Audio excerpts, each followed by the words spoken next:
D'accord. Bon. Alors bonjour, bonsoir plutôt à toutes et à tous. Donc on va essayer de faire quelque chose d'assez interactif. Moi je remercie déjà UX République de nous avoir conviés.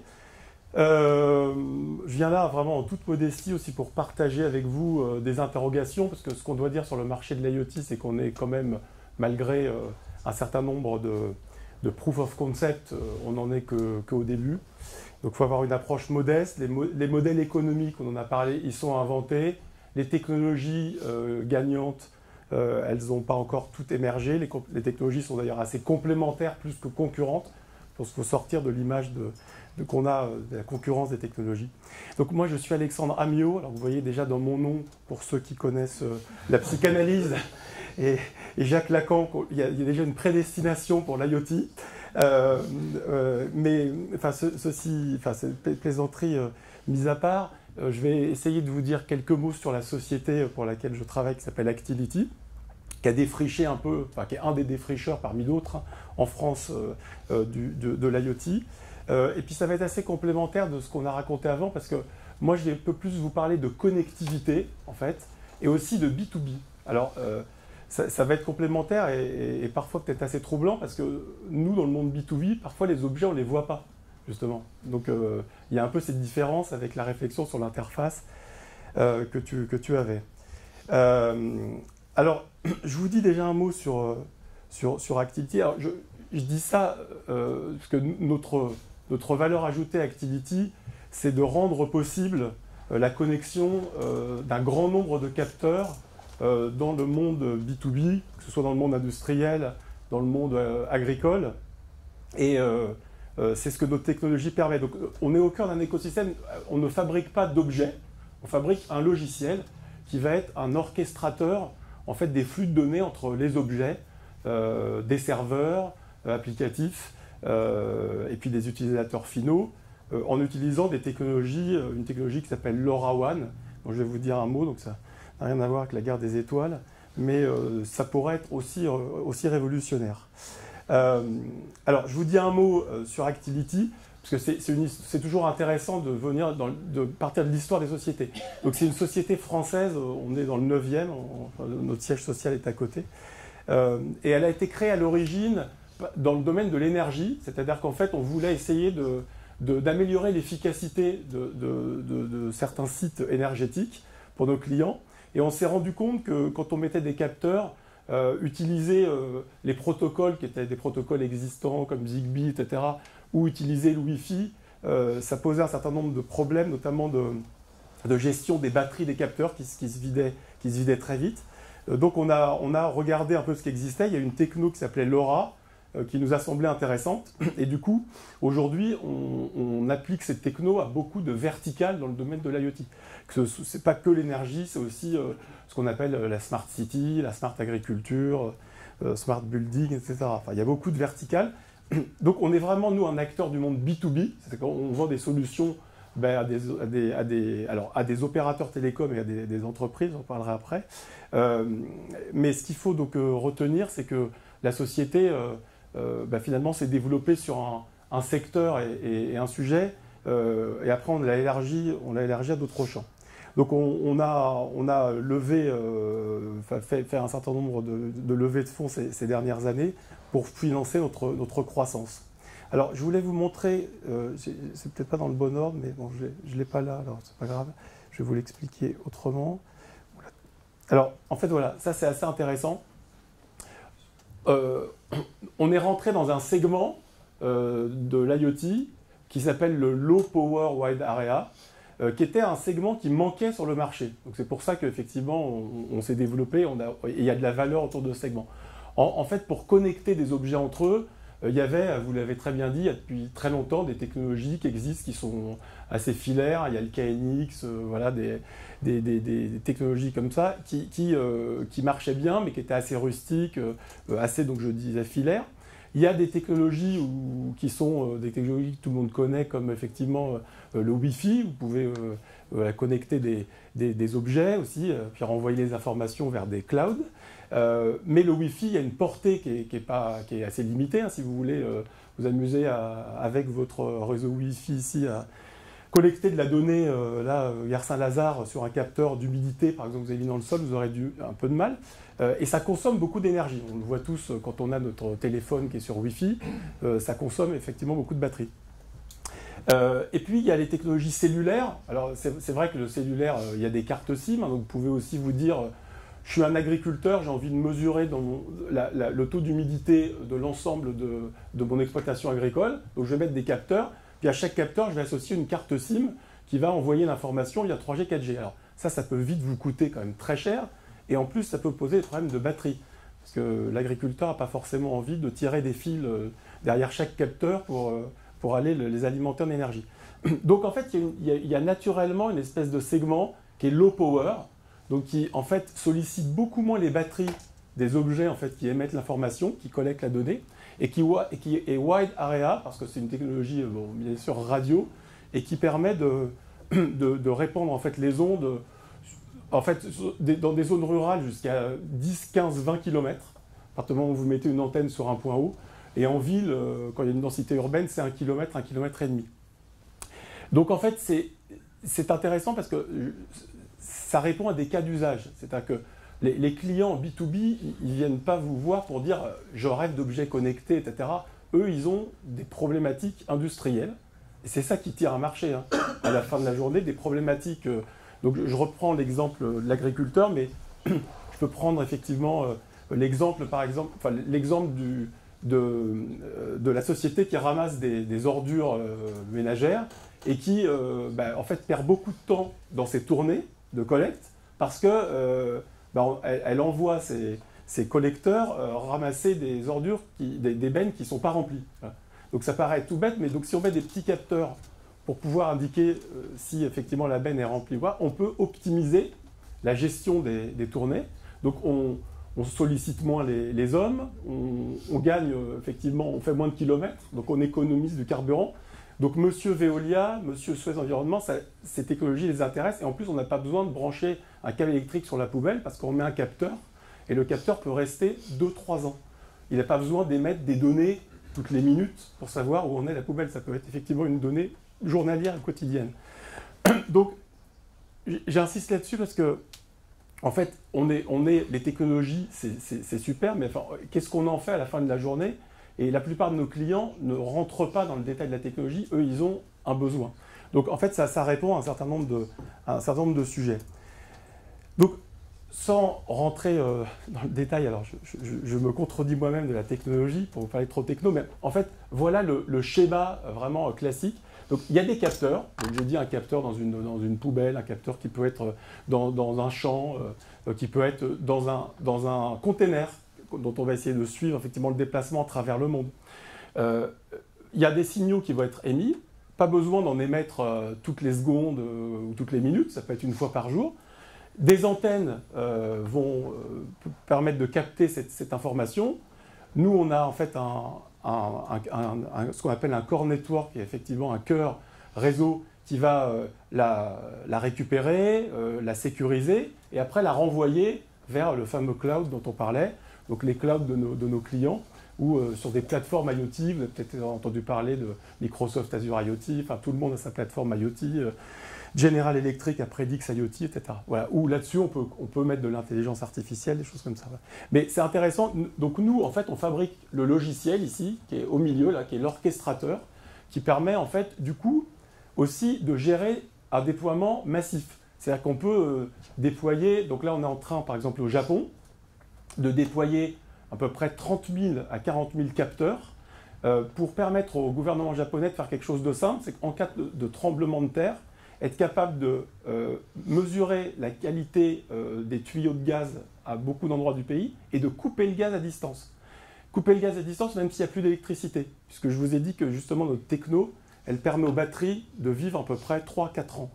Donc, et on n'a pas besoin de passer par un réseau Wi-Fi pour aller couper ces capteurs, puisqu'on passe par ces antennes radio qui sont souvent installées à côté des antennes 3G, 4G existantes.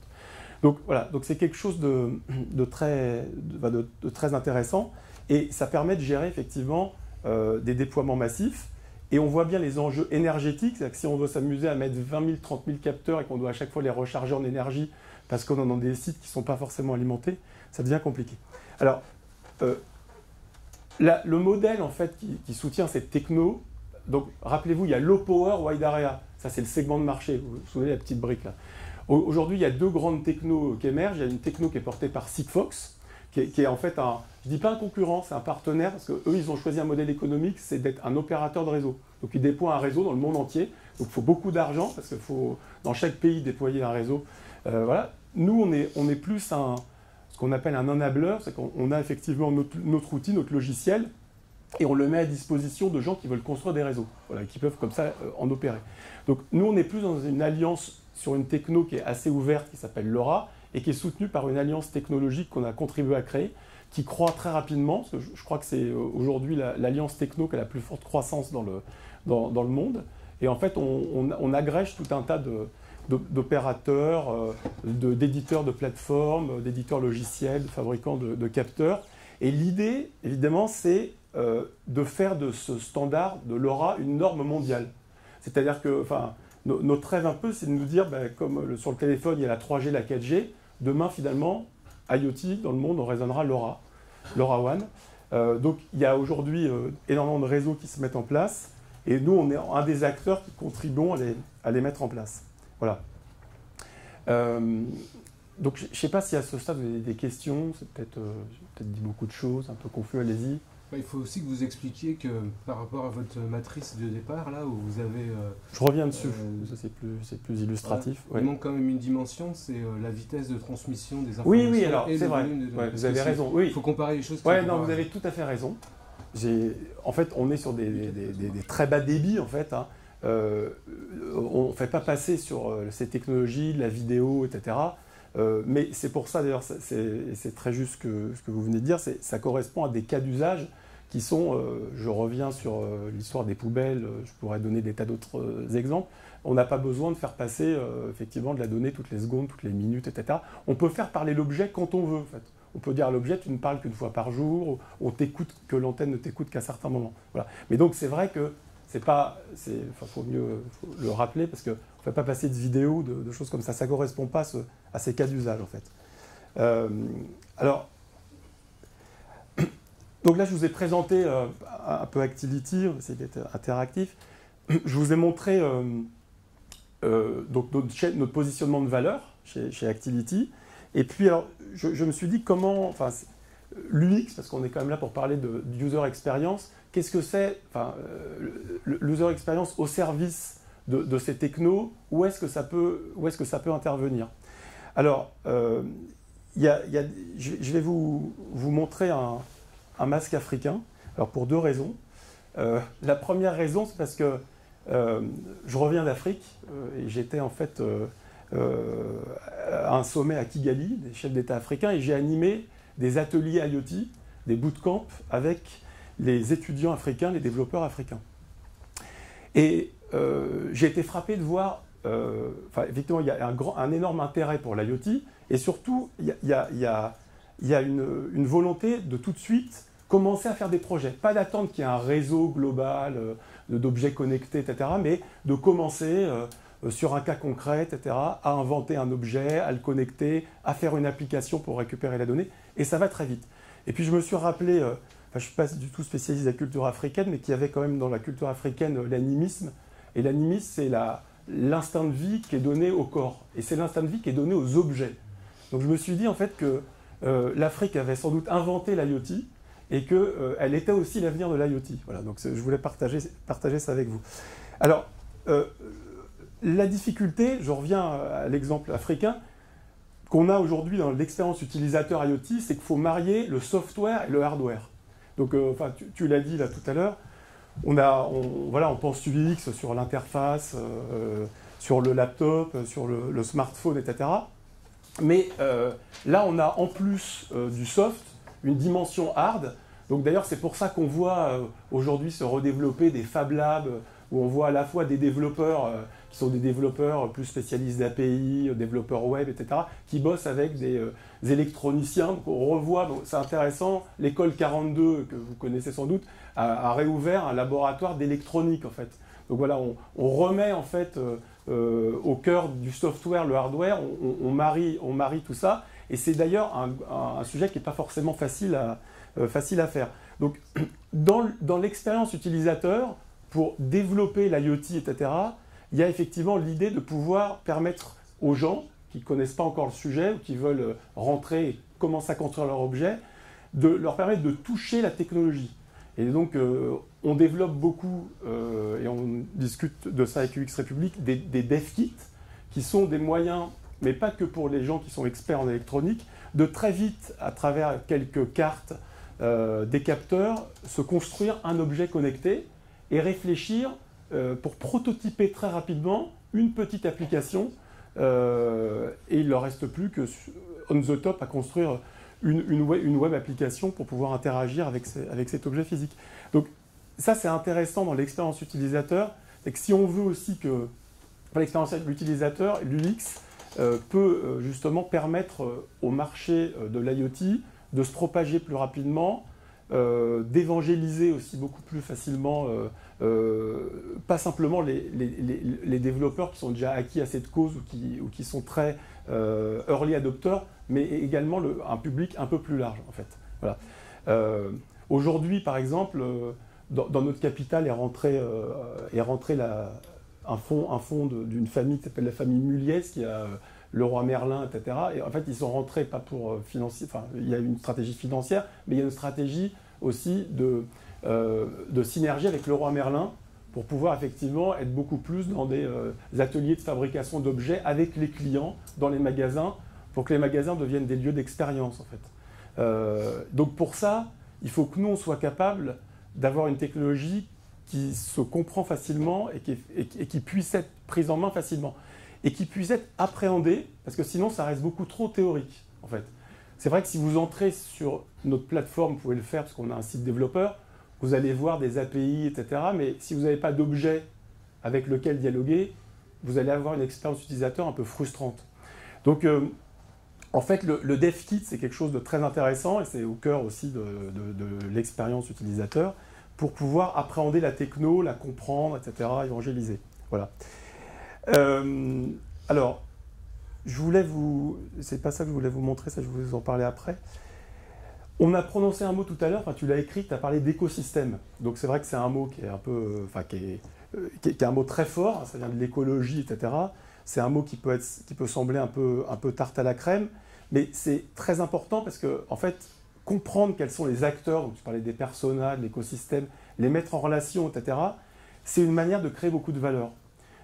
Donc concrètement, ça veut dire quoi? Nous, par exemple, si on n'a pas de fabricant de device, on ne se développera pas parce qu'en fait, il faut qu'on apporte à notre écosystème, à nos clients, à nos partenaires, etc., des devices. Enfin, c'est comme quand effectivement est sortie la 4G, s'il n'y avait pas de téléphone compatible 4G, il n'y a pas d'histoire pour la 4G, quoi. Donc nous, on essaye d'éduquer et d'avoir en amont pas mal de fabricants de devices en les incitant à embarquer notre technologie.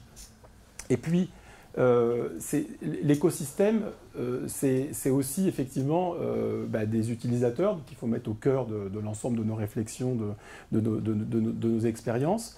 Et puis aussi, c'est des profils qui ne sont pas directement des clients, mais qui sont demain des prescripteurs, qui sont des étudiants, des journalistes, etc. Donc il y a tout un environnement à construire, il faut essayer d'apporter de la valeur un peu à tout le monde. Donc je vous ai représenté un peu nous qui étaient, pour que ce soit assez concret, les différents parties prenantes de notre écosystème, hein. Il y a à la fois des fabricants d'objets, il y a des développeurs d'applications, il y a effectivement des gens qui font de la fourniture aussi de connectivité.